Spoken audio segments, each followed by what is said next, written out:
so beyond the ordinary, where plastic could be more than just plastic.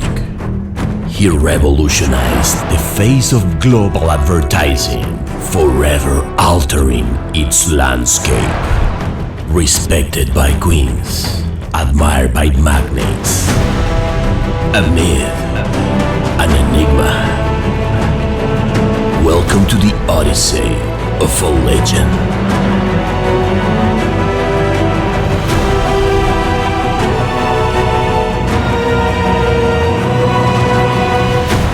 He is Martin Sorrell. Premiering Thursday, June 1st to celebrate 100 episodes of El MARTÍNEZ Podcast Bar. Voulez coucher avec moi? ¿Sensual? El Martínez es un proyecto colaborativo de Rainbow Lobster. Puedes seguirnos en @elmartinezpodcast en Instagram y suscribirte en Spotify, Apple Podcast o donde oigas tus podcasts regularmente. Aunque también puedes no seguirnos y no pasa nada. No vamos a guardarte ningún tipo de rencor, pero siempre sería lindo mínimo que visites elmartinez.net. Okay, so this is an episode in English, the second one we have in El Martínez. So if you are an English speaker, please go straight to the beginning of the interview where we talk with this our guest. If you're not, aquí te va.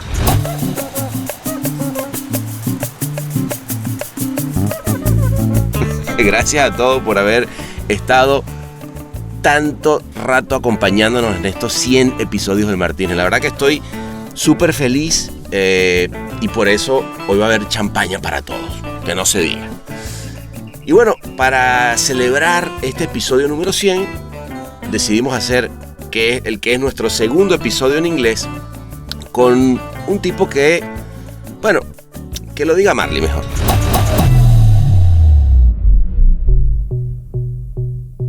Él es un magnate de la publicidad que revolucionó la industria al transformar WPP. Una empresa de productos plásticos en el gigante mundial de la publicidad, incorporando a su cartera a grandes nombres como Ogilvy Mather y J. Walter Thompson. Después de dejar WPP en 2018, fundó S4 Capital, una firma puntera de publicidad digital y marketing. Sir Martin Sorrell, un visionario, sigue impactando la industria con su enfoque innovador. Comenzó la nochecita, estábamos ahí en Cannes y lo primero de lo que quise hablar con este gran invitado es precisamente cómo el grupo que él hizo afectó un montón al Festival de Cannes. Well, it reflects. I mean, CES has become more like Cannes, I guess, and Cannes has become more like CES. Sort of switched. That may be because the organisers wanted to commercialise it more. It was Hachel, I think it was Roger. Anyway, his vision of it was very French and it was very creative. Right? And to be fair, it's reflective of, whereas Cannes was madmen, it's now probably tech men, tech women. It's a reflection of the industry also from a gender point of view. I mean, it used to be. So I just think it's a sign of the times, but it's also a sign of commercialization because the owners of these festivals. Hablamos también de cuando él creó WPP y cómo esa corporación vino a cambiar la manera en la que se hace publicidad hoy en día. At the beginning, we never really spent time. I think at WPP, we poo-pooed it. We brought in the creative director from BBH and gave him the responsibility to make sure that our work was presented in Cannes. I think we won Network of the Year and probably Agency of the Year for about 5 years on the trot. I think Ogilvy was often the Agency Network of the Year and WPP was the holding company, and much of the chagrin of many other people. And then when I left, it sort of dropped out. I mean, WPP dropped down for a couple of years. Now they picked up the cudgel again. They finally got the religion again. But I think, look, it's an important. There's a most effective network, which we also do, the walk or whatever it was.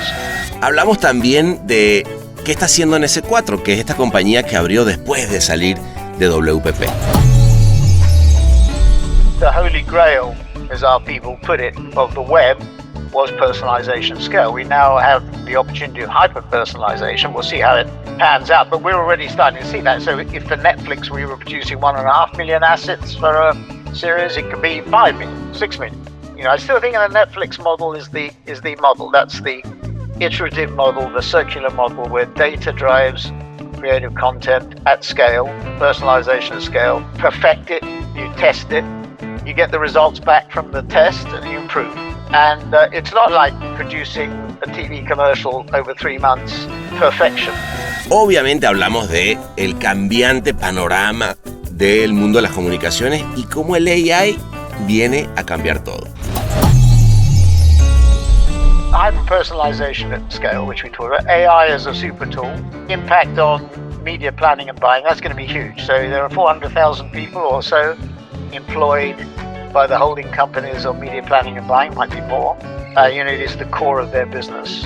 And GMAX at Google, OpenAI doing with Microsoft, are going to change media planning and buying. I mean, putting it simply, why rely on a 25-year-old media planner or buyer when an algorithm will do?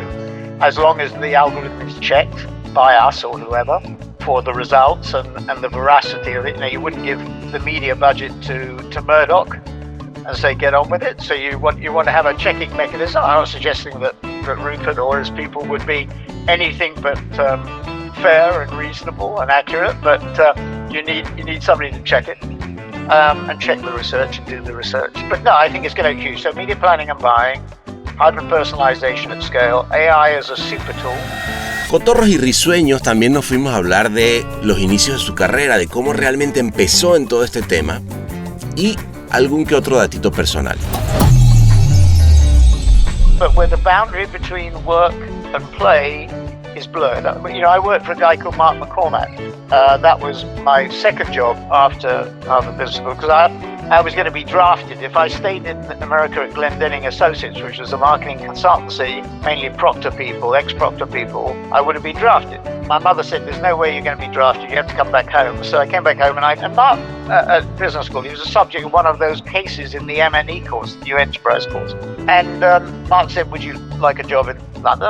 And when I arrived, I found that he'd offered the same job to 2 other people, so there were 3 of us who were doing the same job. But I think at the end of the day, that boundary between what Mark said was there shouldn't be a boundary, my dad as well, I think, a boundary of what you enjoy. Work shouldn't be work, it should be fun.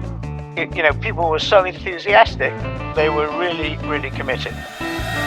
Y pasamos por un tema que a él lo tiene obsesionado, yo creo que a todos, y es cuál es la nueva forma de trabajar y qué está pasando en un mundo donde de pronto las nuevas maneras de colaboración hacen que todo cambie y que la gente en ciertos lugares del mundo está siendo menos productiva. We saw in the pandemic, in 20 and into 21, we saw an improvement in productivity. We grew in 20 in the pandemic year when the holding company was going back by anywhere between 0 and 10. And then in 21, they grew by 43%. And then in 22 by 26%, slowed in Q1 of this year to 7. What we're seeing, I think, is in a way, it's a little reflection, and that reflects what's really happening to the platforms in terms of growth. But in the first year, I think it was super productive. I think that the move to a at home, it wasn't 3-day week, it was 5 days a week you were at home, was productive because the technology improved. Our people were digital only anyway, they were digital natives, so they were working embedded in clients or they were working remotely. This was nothing new to them. But then I think the novelty of it sort of wore off, and I am worried that, at the moment, productivity, particularly in North America, because that creative friction is really important. If you pay somebody to sit at home and work on a screen, to work on the screen is going to be the winner. This move, like the Labour Party's move on potential move. Y pasamos sobre el tema de siempre, que es Latinoamérica. Esta región que tiene un montón que dar y desde su punto de vista, más aún. I love Brazil. And I used to go to Brazil and I bought the house eventually, and I love it. I mean, it's wonderful. The people are wonderful, and it's a fantastic fusion, and the people are very relaxed. It's very informal. I went to Cartagena to a conference with the chairman of the president of the IDB, Luis Moreno, and I remember it was in 2010, and we were attending class, and we said, this is the decade of Latin America. It started off all right, but the volatility, I mean, if only, we were talking about Venezuela before we started this podcast. I mean, if only you could, I mean, Venezuela, the beauty of the country, I mean, from a touristic point of view, it's fantastic. Así que bueno, muchachones y muchachonas, no se diga más. Sáquense los zapatitos, metan los pies en la arena como siempre. Levanten sus vasos y vamos a celebrar este episodio 100 del Martínez. Brindemos para recibirlo, porque él es Martin Sorrell.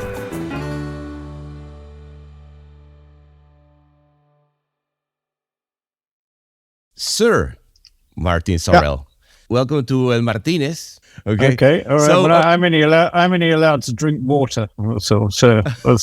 Oh yeah, but then later you're gonna have an imaginary. No worry, just think about what would you like to have. So let's start. Okay, so now you're in London, right? Mm-hmm. That's right. I'm in LA. Why don't we just fly to Cannes? How'd that sound? Okay. Yeah. All right. Fine. All right. Let's do it. Let's go.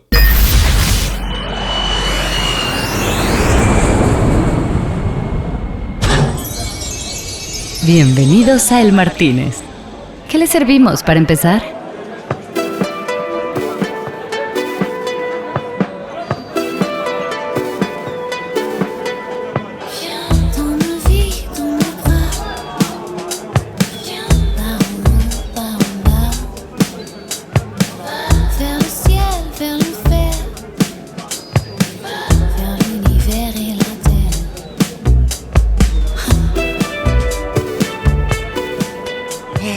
Here we are, Sir Martin Sorrell. Look at this.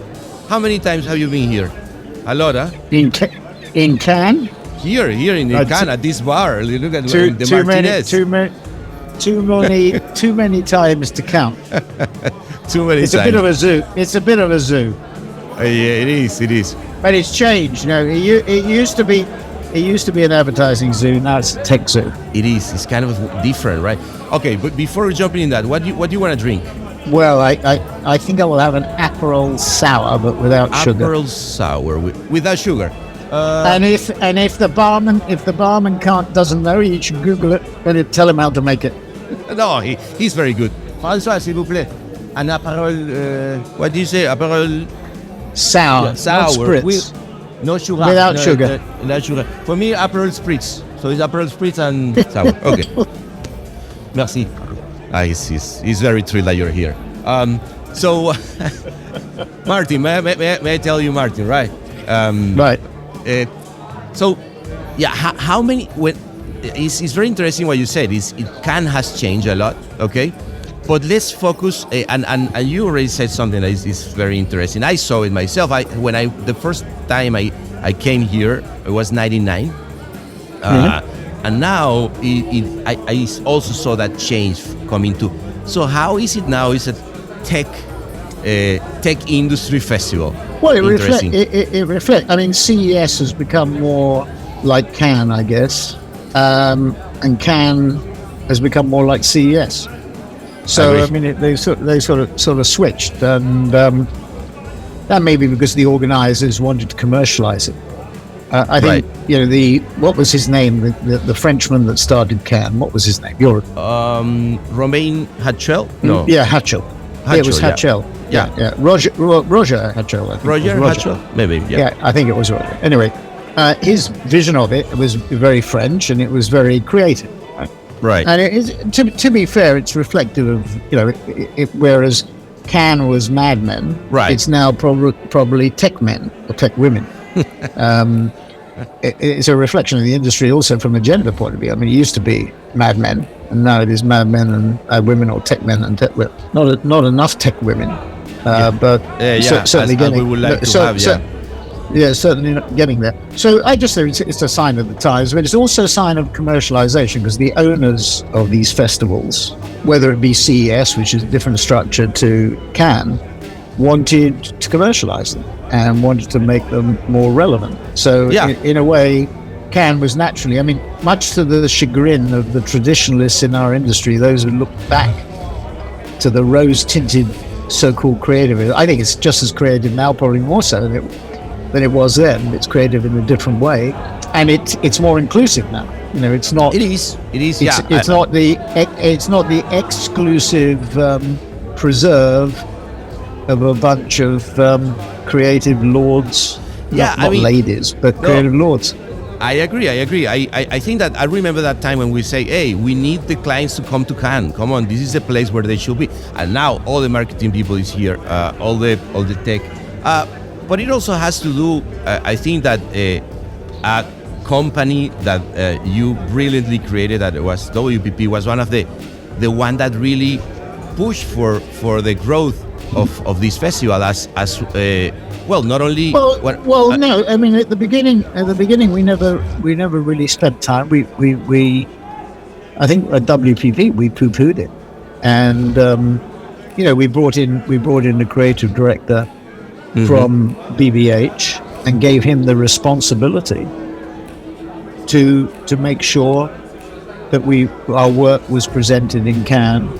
And I would say that was around. I think we won Network of the Year and probably Agency of the Year for about 5 years on the trot. I think Ogilvy was often the Agency Network of the Year, and WPP was the holding company, and much of the chagrin of many other people. And then when I left, it sort of dropped out. I mean, WPP dropped down for a couple of years. Now they've picked up the cudgel again. They finally got the religion again. But I think, look, it's an important bellwether. I mean, there's a most effective network, which we also do, the Walk or whatever it was, agency most effective holding company of the year. We won that on the trot 4 or 5 years.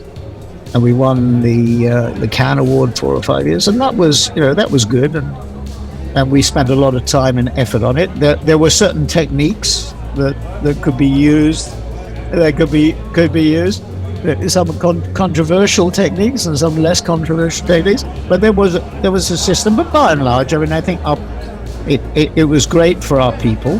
You always been a person that is looking forward to what's coming, and with S4, you decide that first-party data with social media and content together will be the one driven the industry. No, now you have like those millions of ads that you can impact with someone, and which AI and AGI, what we call now hyper personalization scale. I mean, the holy grail, as our people put it, of the web was personalization scale. We now have the opportunity of hyper personalization. We'll see how it pans out, but we're already starting to see that. So if for Netflix we were producing 1.5 million assets for a series, it could be 5 million, 6 million. Right.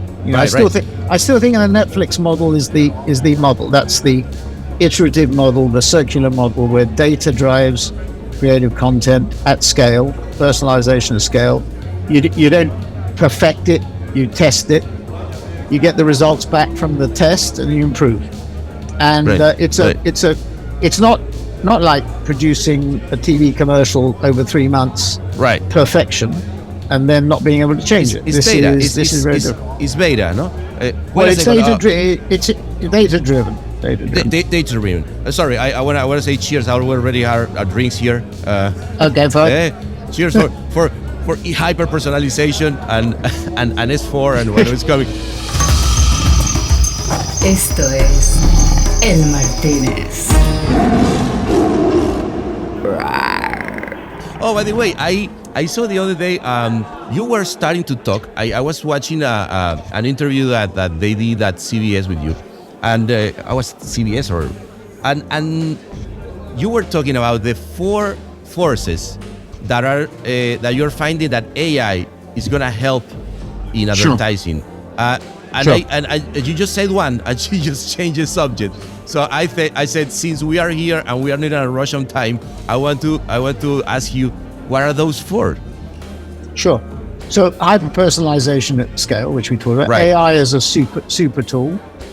Impact on media planning and buying, that's going to be huge. So there are 400,000 people or so employed by the holding companies on media planning and buying, might be more.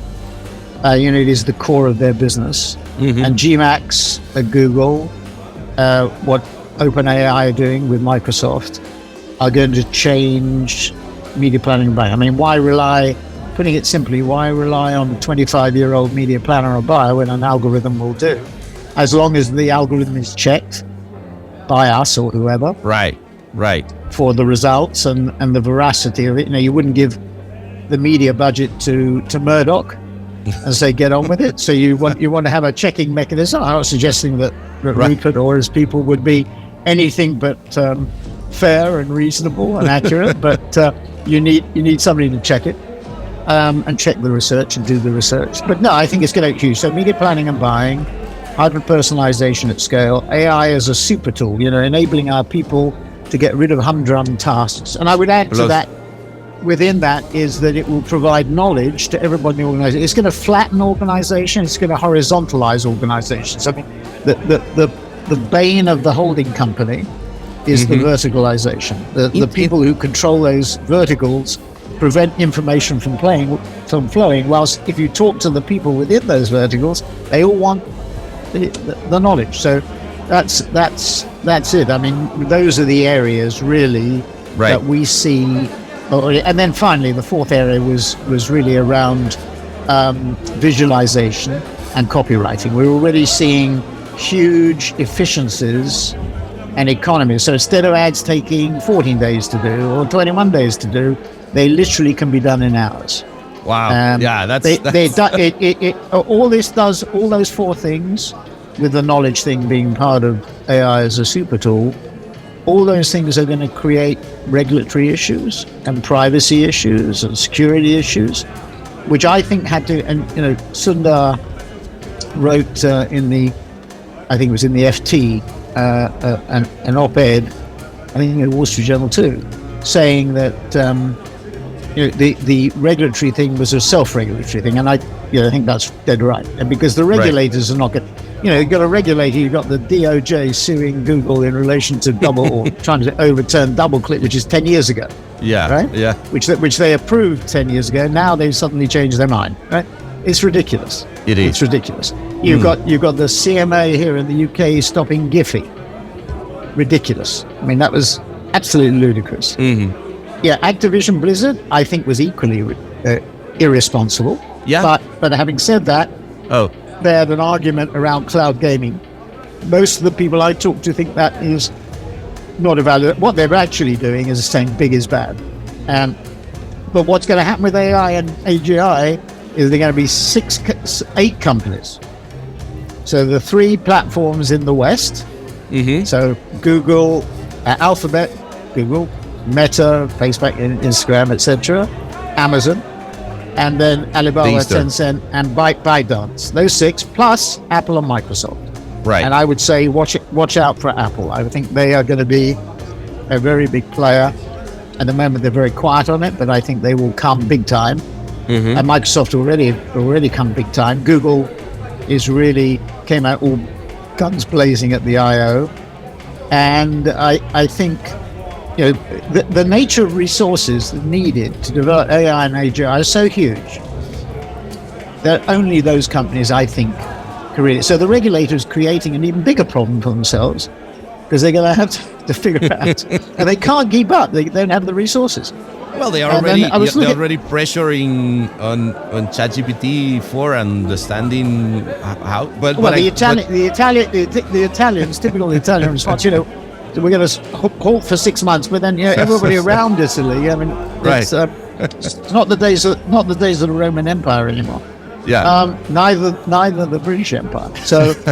So I think. I think there has to be it has to be self-regulation, and that's going to be really difficult because there will be bad actors.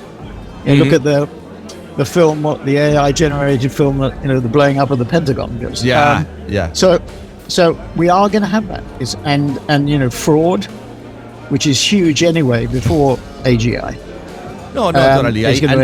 But I think that, like you, Martin, I like the uncertainty, or when things, nobody knows what's going to happen in a way, Like living you put your finger on it, Panna. Nobody does know. I mean, people are guessing, and it's all thematic at the moment. It's all, you look at the stock market and winners and losers thematic. Right. You know, Goldman puts their baskets together of ETFs or whatever.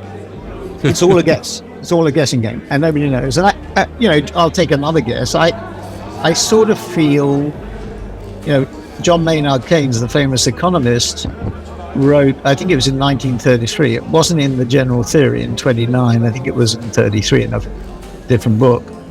That, because of the impact of automation and industrialization, we were going to have more holidays. We were all going to be on holidays, which we are now because we only have a 3-day week. But, we are on more holidays. I think AGI is going to cause an issue around employment. That's interesting. I think. Why? I think because I think it's going to be a net destroyer. Oh, interesting. So I think we are going to have more leisure time. Maybe this. Well, we have the Labour Party. We have the Labour Party, like the Venezuelans. The Labour Party in the UK, for their manifesto for the general election next year, are thinking about incorporating a law that you will not be able to contact your employees or whatever, your people, after office hours. So let's say office hours are 9 to 5. Well, let's be more generous, 8 to 6, let's say. Not many people do that, but let's say it's 8 to 6. You're not going to be able to contact them outside those hours. Right. And is that a good thing or a bad thing? It's about work-life balance. Well, one of the other big issues at the moment, which is something that's occupying our minds, we've gone to a 3-day week. It varies. I mean, in Asia, probably it's 4 to 5 days. In Europe, it's probably 3 days. Right. In the Americas, in North America, it's probably at its lowest, maybe 1 or 2 days. Mm-hmm. A big issue there. Latin America is a bit more active. I think probably 3 to 4 days. In general, Latin America are workers. We are.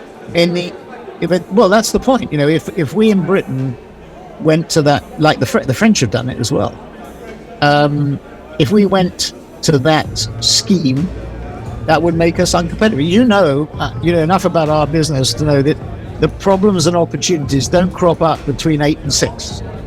Totally, and I agree. The worst thing for a client who's got a crisis, let alone an opportunity, getting excited about an opportunity, if he calls the agency and has an out of office. Oh, sorry, I can't talk. I can't talk right now. Un bar inclausurable. El Martínez. That's gonna be a problem. No, but I agree. I mean, I think, Martin, that in my point of view, what is changing is the way we really the way of working in our industry. Like, I think that the industrial times of 8 to 6 doesn't make sense anymore in my point of view. I think that is more like talent in the air, just working together in collaborative way and finding the way to complete a project from A to B. I know that that is a little bit against the odds when we think about employees and like a company as we know it. But I think that if we talk about a collaborative way of thinking, we have a lot of people working remotely in one standpoint, and at the same time having their time, and they have to be available. I'm not saying, on the contrary, I think that is adding to your point. Instead of having, okay, this is my period of time, I do with my time what I want, and I'm available for when it's needed in order to work and collaborate. No? What do you think about that? Yeah, there is something, but we saw in the pandemic, in 20 and into 21, we saw an improvement in productivity. We grew in 20, our net revenues, like for like, were up by 20%.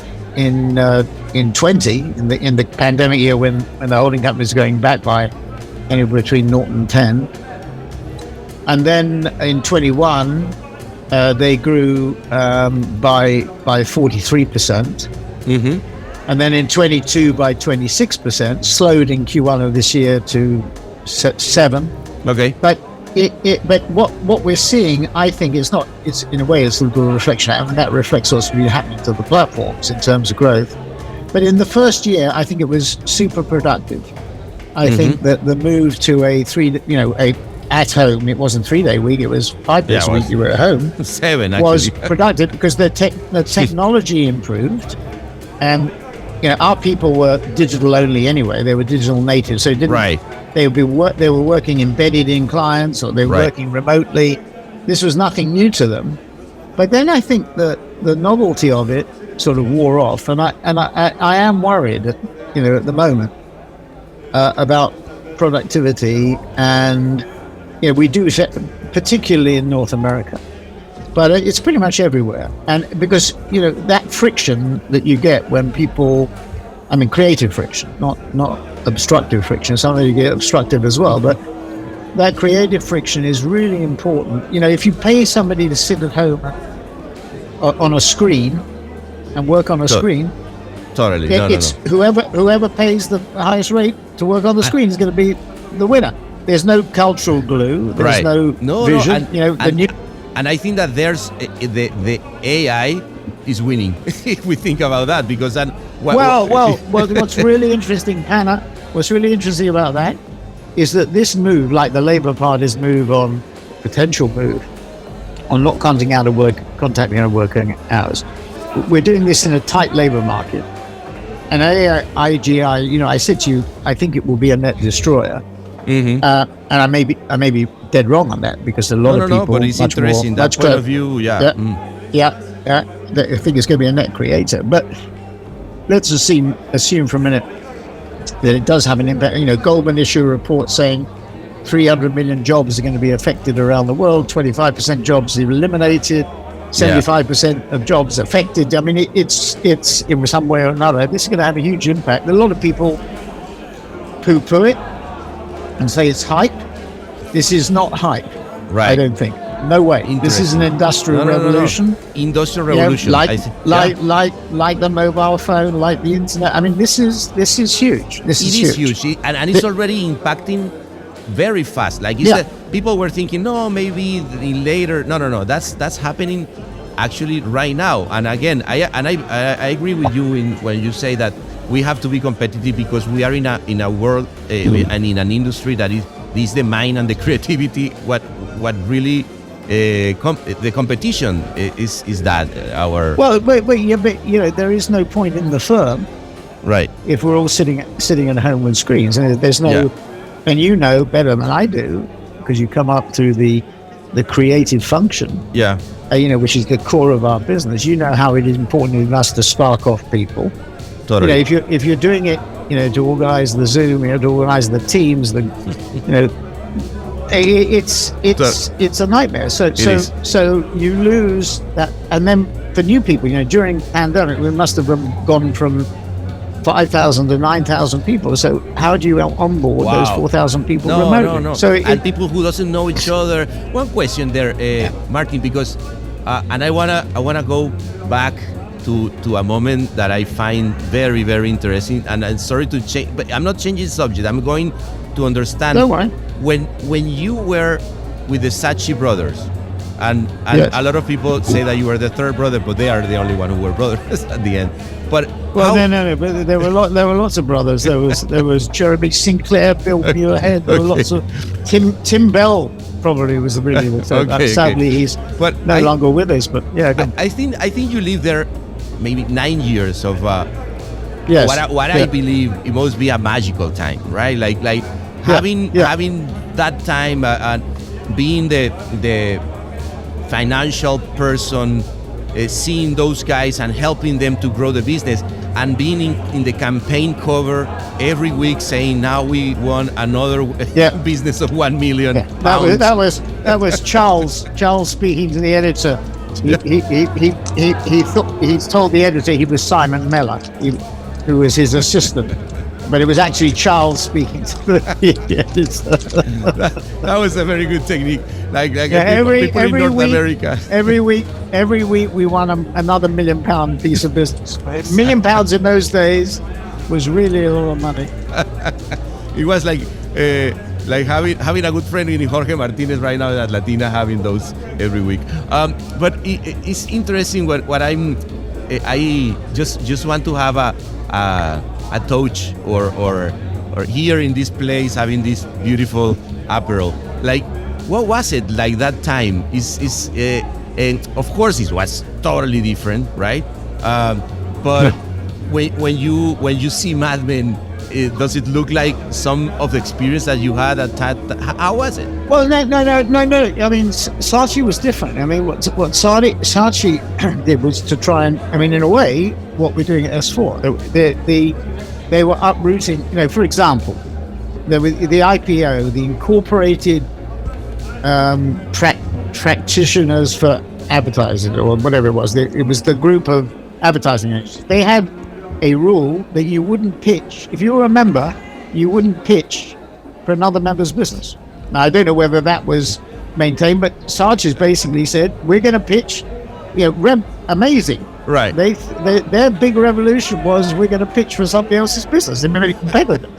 Okay. It was a gentleman's, before that, it was a gentleman's club. That's really interesting. That was a game changer. Okay, I'm going for your business. That was I a don't game care. changer. I don't care. Okay. Yeah. So they were very aggressive. So they were young.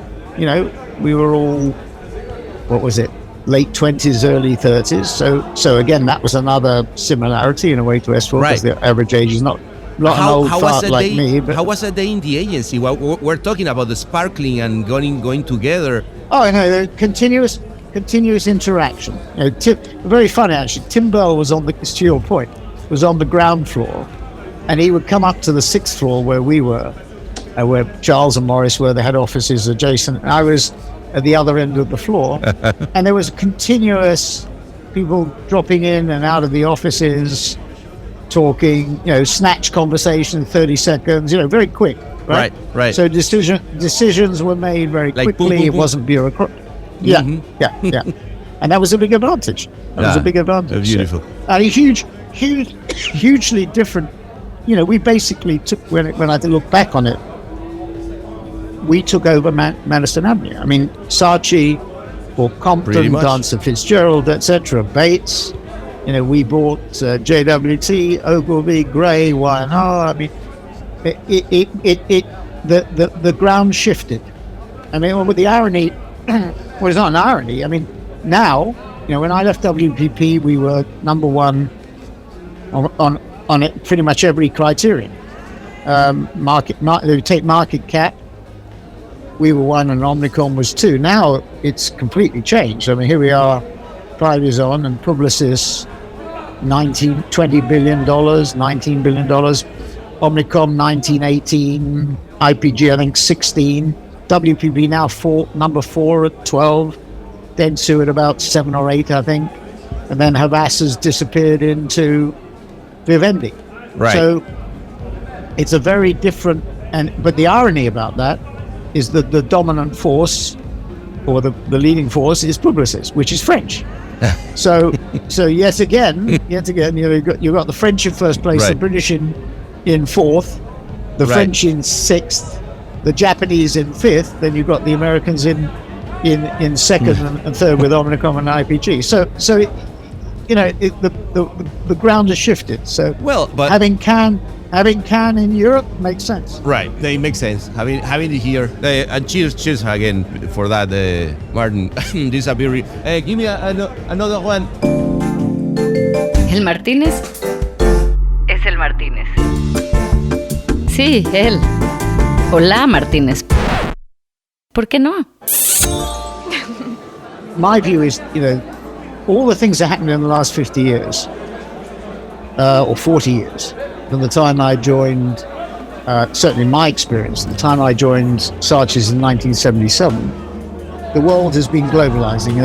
The seminal article was Ted Levitt in the Harvard Business Review in October of 1983, I think it was. That was the eureka moment at Saatchi's, where we coalesced around this: consumers are going to consume everywhere in the same, everything everywhere in the same way. And Theodore Levitt did admit before he died, we did a reprise of the article in 2003 at Harvard Business School with John Quelch, and he came, we interviewed him, and he did admit that he over-egged the pudding to make the point. But he was right. It was about globalization.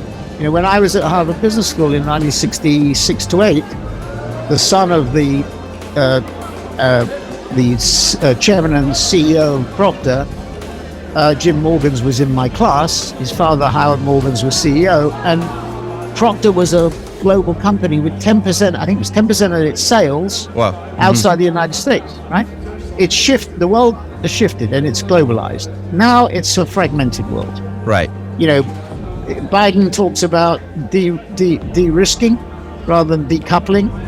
It's the same word for the same thing. You know, this enmity between the US and China, because the lack of relationship is one thing. The second thing is Russia and Ukraine and security in Europe. And then the third thing, obviously, in relation to US and China, is Taiwan as well. And the third thing is Iran. This is going to create a world which is much more fragmented. This has huge repercussions, I think, for Latin America, South America. And I see, just to what we've been saying, I see the balance of power in our industry, if you like, or the balance shifting to several regions in the world. North and South America, the Middle East. I'm a little bit less confident about Africa. Some of our clients are very focused on Ethiopia and Nigeria and Kenya and South Africa, but there's too much volatility for my taste. And then Asia, with a big question mark over China because of Taiwan, but you've got a small business in China, or you've got to remember that China is 18 trillion out of 100 trillion of GDP. America's 24. So if you were industry weighted or country weighted, you'd be 20% in China. You know, if a company like Unilever is 7% China, it will clearly expand its business in China because it's underweight, despite the risk around Taiwan. Having said that, because of that risk, which I think will not happen significantly for 7 years until they've sorted out the semiconductor supply issue. Once that is sorted out, I think Xi moves on Taiwan increasingly like he did with Hong Kong. And I don't think the West will intervene on that basis. But then India fills the void. Gonna be huge. Will be the third largest economy by 2050. I mean, the lineup in 2050 will be China, US, India, Germany, Indonesia. Indonesia will be the fifth largest according to the projections. So Indonesia will be important in addition to India. Vietnam grew last year at 7.5%, really important. And other countries such as the Philippines and Thailand and Singapore and Malaysia. So that's the third big area. Europe, I think, will see real pressure in terms of revenue growth. So I think the world, for us, North and South America is 65-70% of our business. We have 3,500 people out of 9,000 in Latin America. I think Latin America is the most underappreciated part of the world. I mean, you people look at the leftward shift of governments, although it seems to be shifting back a bit. You see Chile and places, but Obrador, Lula, Petru, obviously, this what went on in Chile, although, as I said, it seems the chaos that we see in Argentina. Having said that, the people in that, for example, in Argentina, we have 1,000 people in Buenos Aires, are superb. Yeah. They're creatively superb, and they're technologically superb. Yeah, that's Globant, Globant, Mercado Libre doesn't happen. It's amazing. It's amazing, and I find interesting. Well, two things that I've seen in the last decade, and these I've been talking a lot with my friends from all over Latin America. How many people has been going all over the world from Latin America as talents to work in very big and high position. And you have been a person who has always had a relationship, very stretched relationship with Latin America. You have a chacrita there in Uruguay that sure. How that Jose Ignacio La Huella. How did it came after all your travel? Then you find out that well, I know. I love Uruguay. It's just amazing. I love Brazil, and I used to go to Brazil. To Bahia, Itacaré, Buzios. It was wonderful. We used to go at Christmas, and then I went to Uruguay. It was almost by accident because I won in an auction a weekend in a Estancia Vic just outside Jose Ignacio, near, and then we stayed at Playa Vic.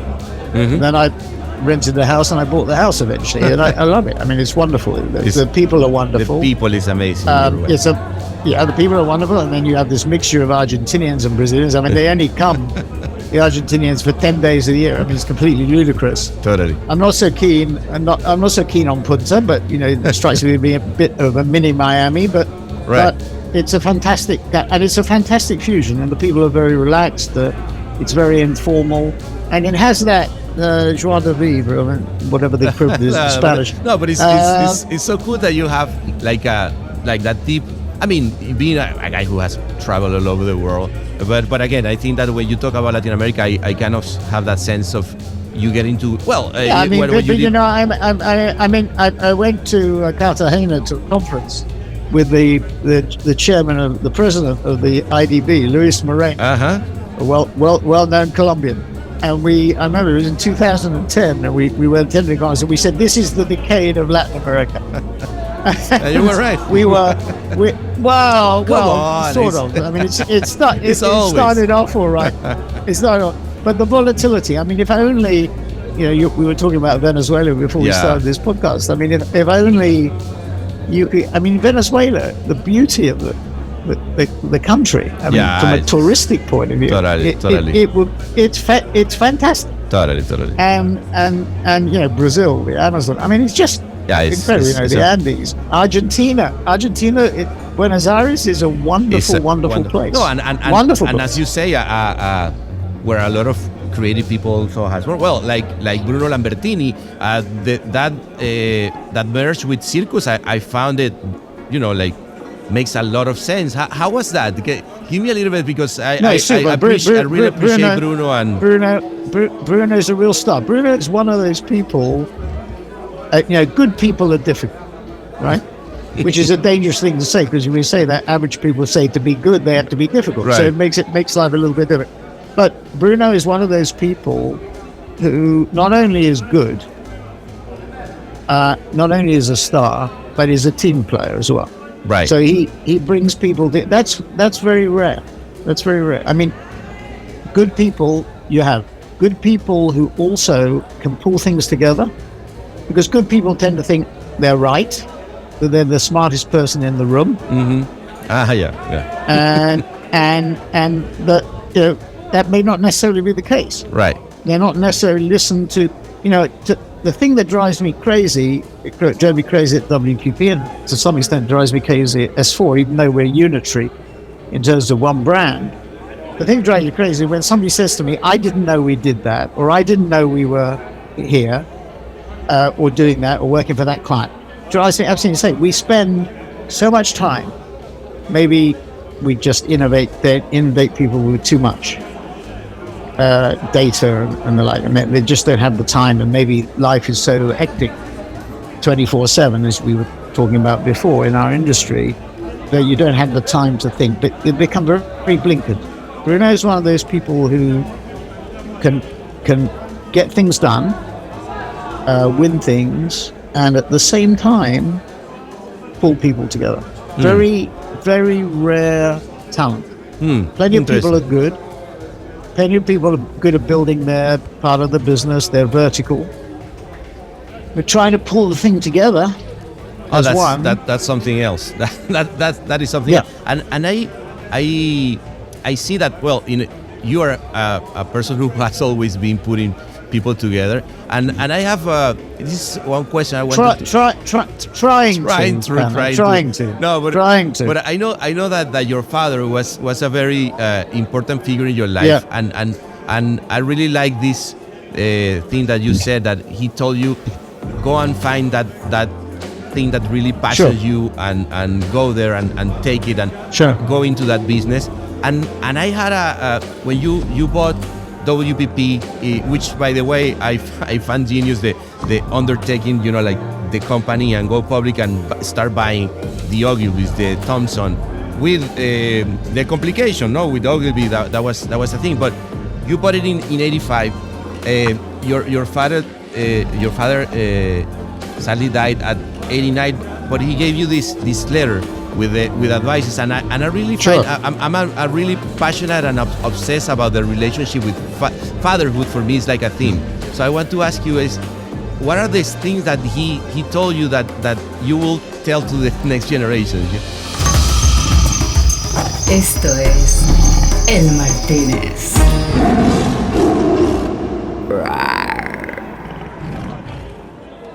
Well, he basically said, find an industry you enjoy, find a company in that industry that you enjoy. So in my case, it was serendipity with advertising marketing, because I was working for a guy called James Gulliver, who was a food retailer. He sold his business. He made a fair bit of money. I was meant to be managing his portfolio. I basically carried his bag, but and one of the companies he invested in was Garland Compton. Right. And Garland Compton was an agency which had a relationship with Compton Advertising, had P&G and J&J as clients. They merged with Garland, or they became the affiliate of Compton in the UK, and they had all their P&G business, etc. And they floated. And then Ken Gill, who was the chairman, was worried about the creative output. So he said to James Gulliver, who was his friend, take a stake. So James took a stake, and then Ken wanted to bring the Saatchi brothers in, and Saatchi, and so they reversed into Garland Compton, and the rest is history. And my father said, find an industry you like, which I enjoyed. I enjoyed that. I had a background in marketing. That was one of my concentrations in the second year at Harvard Business School. So, marketing and finance were my two disciplines that I focused on, and entrepreneur and the new entrepreneurs, M&E, management of new enterprises, I think it was called. And so I focused on that. And so it was a natural for me. I enjoyed the industry. Nothing was impossible. That was Morris Saatchi's mantra. And that was true. I mean, you could do anything as long as you didn't get any public credit for it. That it was true. Morris had a view that he used to say, nobody at Procter & Gamble is named. And when I said Mr. Procter and Mr. Gamble were dead. And of course, Saatchi, so he was always a spokesman for Saatchi and Saatchi. So, right. So that was one of the things that Tim Bell was, I think, particularly disturbed by. That's why I became so involved with the Conservative Party and Margaret Thatcher, and he did a brilliant job for Margaret Thatcher as her advertising marketing advisor with Gordon Rees. So, look, industry you enjoy, and then build a reputation. Not a reputation where you're asked by PANA to do a podcast, but a reputation where people, investors or whatever, follow you. And then if you fancy doing something on your own, you do something on your own. And that's what I did at the age of 40. Probably a little bit too late. I should have probably done it a bit earlier. But he also said it was 40, so you follow the path.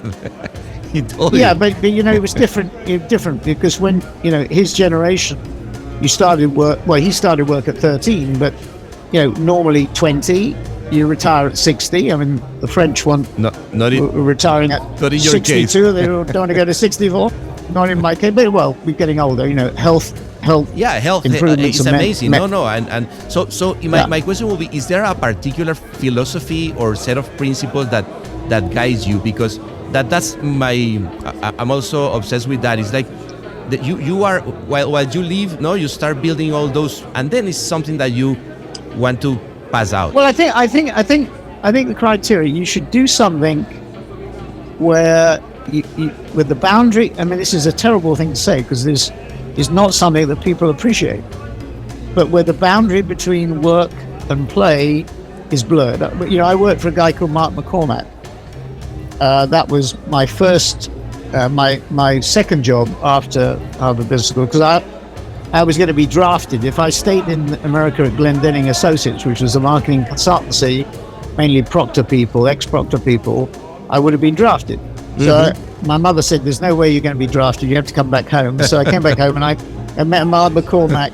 And Mark, at business school, he was a subject of one of those cases in the M&E course, the New Enterprise course, and New Enterprises. And Mark said, would you like a job in London? And when I arrived, I found that he'd offered the same job to two other people. So there were three of us who were doing the same job. But that's another. But Mark was a lawyer.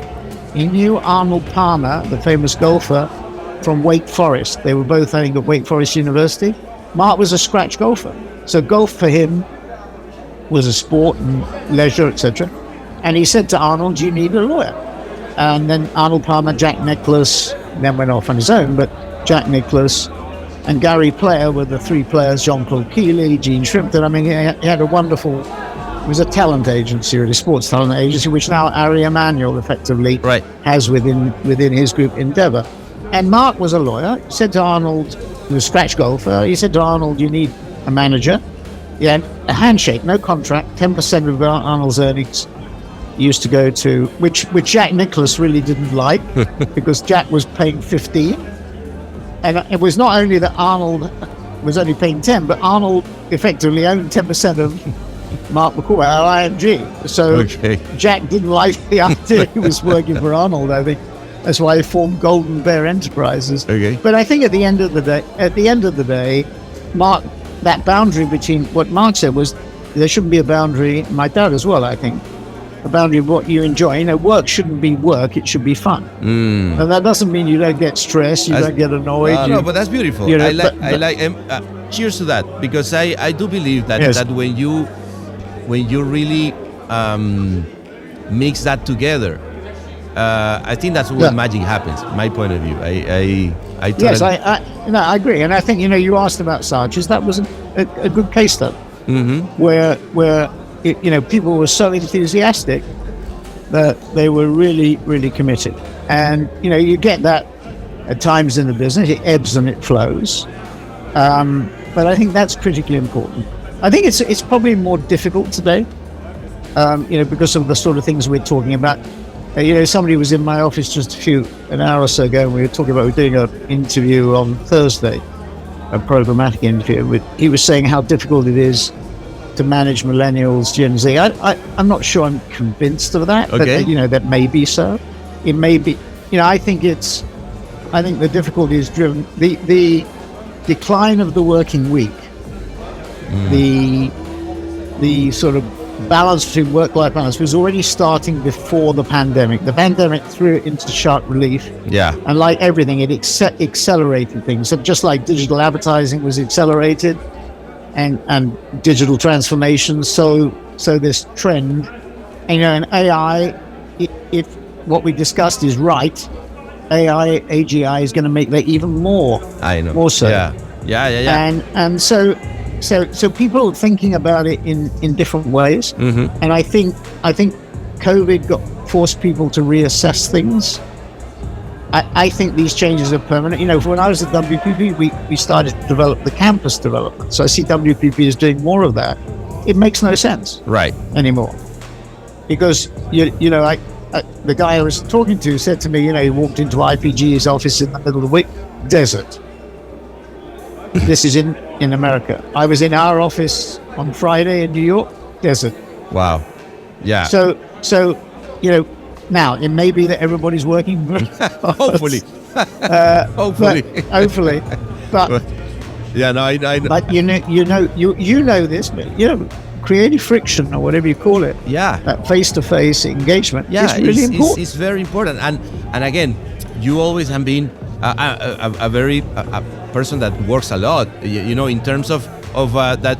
When I'm saying works a lot is that because of the passion that you're saying. But how do you see? Because I think that I find a common thread when we're talking, that is how the lack of work can actually make us less competitive. At the end, I think that's where we're going. Un bar inclausurable. El Martínez. We have a huge productivity issue in the UK. Right. If you look at all the data, there's not enough investment. That may be the reason that we don't, our productivity is not strong enough. Maybe it's lack of investment. That's part of it. But it's a lack of investment, a lack of productivity. That may be to do with maybe, look, I said to somebody, we're writing an article for one of the newspapers on this 3-day week, and I said to the guy that's helping me with it, I let's look at the Gibbon. Gibbon wrote the book about decline and fall of the Roman Empire, and I think I remember that at the back of the book he has 10 criteria or 9 criteria of the decline, the reasons for the decline and fall of the Roman Empire. And I remember looking at it in the 1970s, when before Mrs. Thatcher, and before President Reagan, for that matter, in America, where and you could tick off every one of the 9 criteria for the UK. No. For the UK. Okay. So I said we should go back and look at that again and see. But I think things ebb and flow. Right. Companies ebb and flow, people ebb and flow, regions, countries. It's part of the transformation, mutation. No, that's thing of this. Nothing goes like that. No, I agree. So just to finish, it has been amazing this moment with you, Martin. Really, really appreciate. You say that to all your first 99. But I never say it in English, so that's a special. No, before we leave, how are you after your surgery? All good, because you started working right away. Yeah. So they wouldn't let me fly for 4 weeks. Okay. I flew to New York and Rhode Island. Went to Rhode Island for a wedding. Okay. As well, I went to the Google Brandcast. I went into our office. I went to see my doctor, my oncologist in New York. So I'm fine. So okay. I'm having preventative treatment, as they say. Okay. So they operated. They removed my tumor, and a lot of people. I think the figures. The CEO, one of our clients, said to me, it's 1 in 2 in the UK, but 1 in 2 people get cancer. So wow. I saw Arthur Saloon on Saturday night, and he's running a really good campaign, which is to reduce the stigma of cancer in the workplace. And I think he should be credited for that. I mean, I think that because he has a cancer problem too. Yeah. And I think it's true. I mean, because there is a stigma attack. I've got I have every 2 weeks chemo, right?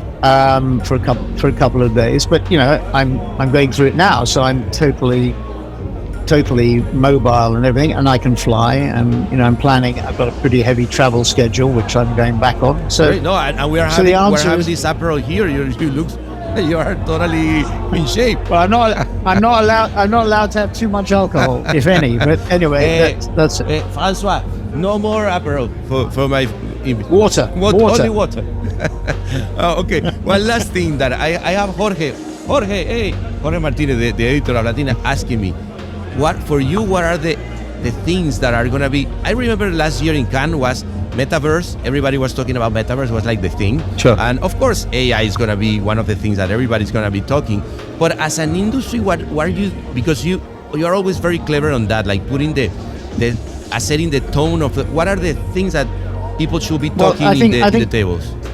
Okay, so I think it's the fragmentation. So I think the fact that we're having a Latin American discussion is everybody's got to get minds around the fact. The world is not going to grow as fast as it used to grow. Interest rates are going to be higher because inflation is going to be higher. They won't get it down to 2%. That's cloud cuckoo land, or quickly. Energy prices are going to continue to be high.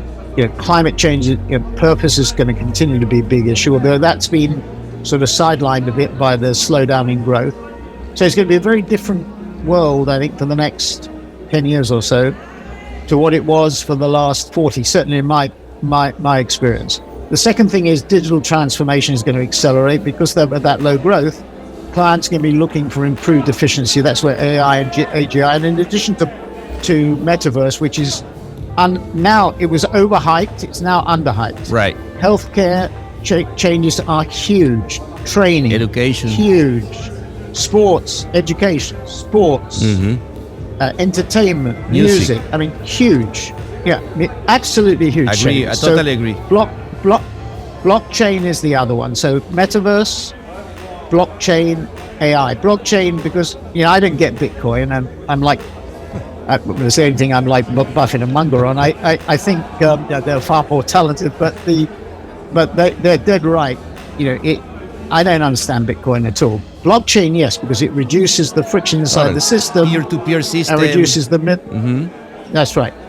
So those things are really important. Those two things, I think, are going to be the drivers. And then in technology, it's those three things: blockchain, metaverse, and most importantly, AI, AGI.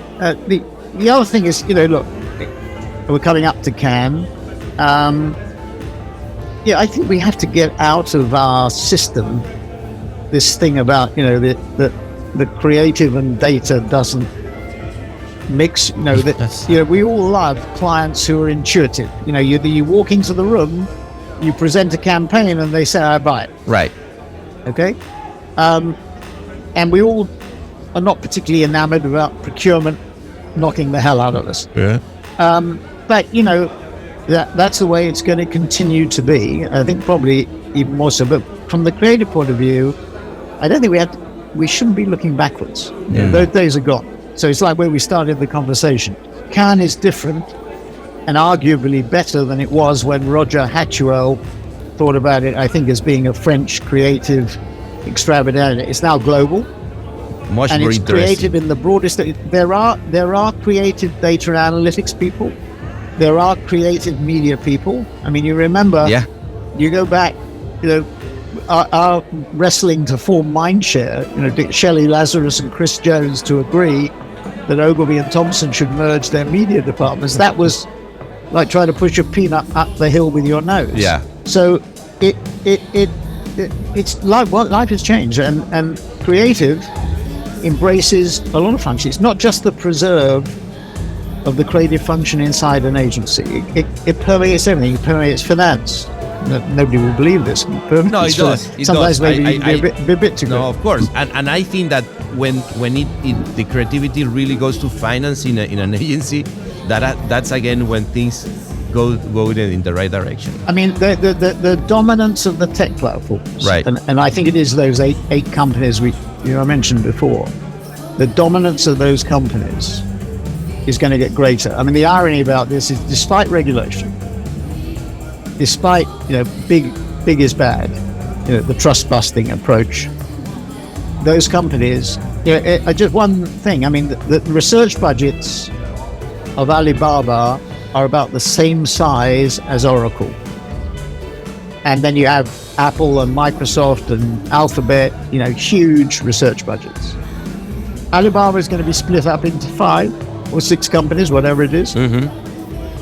So they won't be as big as Oracle. They'll be a 6th of Oracle or a 5th of Oracle. Mm-hmm. Now that's a mistake, because you won't get the focus and you won't get the concentration. And what I see is that tech. If you look at what the stock market has done, Meta was oversold, Alphabet was oversold. They've now come back. Alphabet got down to about $90, $126 last time. Meta got down to 90. I was saying it was oversold at 120, and they went down to 90, and it's now 250. So these companies, and that's Nvidia. Hugely priced for growth.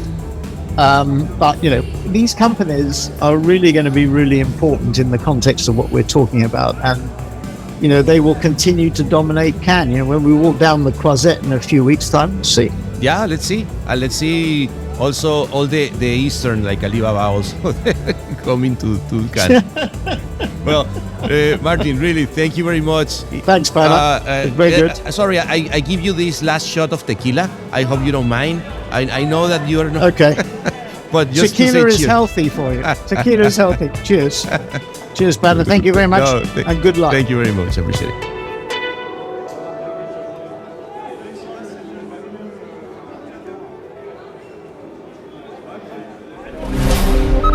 Todos los derechos reservados y todos los torcidos depravados. El Martínez.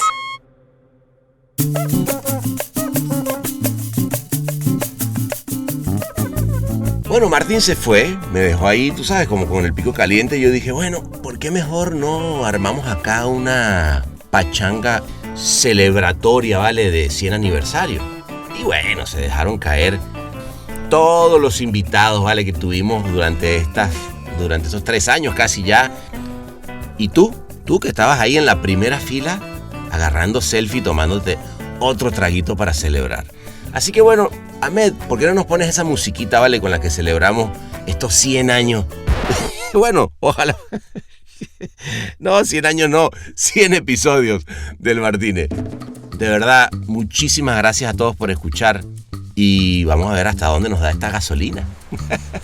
Abrazongo.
Este episodio fue mezclado y musicalizado por el gran Ahmed Cosío en Ciudad de México. Locución de la voz, Marley Figueroa desde LA. Investigación y booking, Natalia Visione desde Buenos Aires. Escrito por Sebastián Arrechedera. Dirección de arte y redacción, Ángela Forti desde Madrid. Una producción colaborativa de Rainbow Lobster. El Martínez, un podcast bar improvisadamente meticuloso.